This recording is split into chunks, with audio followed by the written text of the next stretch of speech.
Ciri-ciri tumbuhan paku. Karena tumbuhan paku adalah masuk ke dalam kingdom Plantae, maka dia pasti eukariot. Kemudian dia memiliki klorofil. Nah, karena dia memiliki klorofil, maka dia mampu untuk berfotosintesis. Kemudian tumbuhan paku termasuk Trachyophyta dengan ciri-ciri yaitu dia memiliki pembuluh angkut xilem dengan floem. Kemudian dia memiliki akar, batang, daun sejati. Kemudian yang keenam adalah dia berkembang biak secara metagenesis. Nanti saya akan lebih jelaskan lagi tentang metagenesis tumbuhan paku. Kemudian fase sporofit tumbuhan paku lebih dominan daripada fase gametofitnya. Kemudian yang kedelapan adalah dia menghasilkan spora, ya. Nah, ciri di mana dianya memiliki pembuluh angkut dan menghasilkan spora, maka paku juga dikatakan sebagai Cormophyta berspora. Kemudian ciri yang khusus lagi adalah pada saat daunnya masih muda, maka daunnya akan menggulung. Paku memiliki dua jenis daun berdasarkan fungsinya. Daun yang pertama yang disebut dengan tropofil, daun ini hanya berfungsi untuk fotosintesis. Sedangkan yang kedua adalah sporofil.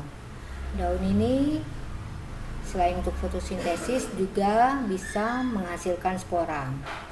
Ini saya kasih contoh paku tanduk rusa, di mana terdapat daun tropofil yang berupa lempengan yang di atas ini. Kemudian ada yang menjuntai, itu adalah daun sporofilnya. Selain berdasarkan fungsinya, daun pada tumbuhan paku juga dibedakan berdasarkan ukurannya, yaitu terdiri dari dua, mikrofil yang merupakan daun kecil. Daun mikrofil ini tidak terdapat tangkai maupun urat daun, dan ini terdapat pada paku kelas Equisetopsida dan Lycopsida. Kemudian ada daun besar yaitu makrofil. Nah, pada daun makrofil ini sudah terdapat tangkai daun, urat daun, jaringan mesofil, stomata, dan lain sebagainya seperti daun sebenarnya. Ini terdapat pada paku sejati atau Pteridopsida. Sekarang kita akan mempelajari daun sporofil pada paku. Daun sporofil biasanya digunakan untuk menghasilkan spora. Nah, spora yang ada di dalam sporangium biasa berkumpul dalam bentuk yang namanya sorus. Biasanya berupa bintik kecoklatan di bawah daun sporofil. Nah, bila sporus ini diperbesar, akan terlihat seperti ini. Terdapat jaringan mesofil, kemudian juga terdapat epidermis, kemudian juga ada berkas pembuluh angkut. Nah, ini ada sporangium. Sporangium biasanya ditutupi oleh anulus yang digunakan untuk membuka dan menutup sporangium sehingga bisa menyebarkan spora. Kemudian sorus ini akan dilindungi oleh yang namanya indusium. Sekarang kita akan mempelajari pembagian kelas pada tumbuhan paku berdasarkan taksonomi. Yang pertama adalah kelas Silopsida atau paku purba. Paku ini berciri tidak berdaun atau dia mempunyai daun mikrofil dan termasuk paku peralihan. Hanya tersisa sedikit pada kelas Silopsida yaitu Silotum nudum. Kemudian yang kedua adalah kelas Lycopsida.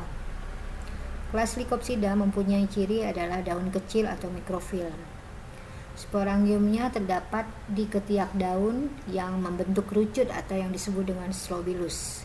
Batangnya seperti kawat dan merupakan paku homospora. Kemudian kelas yang ketiga adalah Equisetopsida. Cirinya adalah mempunyai daun kecil mikrofil atau sedang, kemudian mempunyai daun tunggal, kemudian daunnya tersusun melingkar.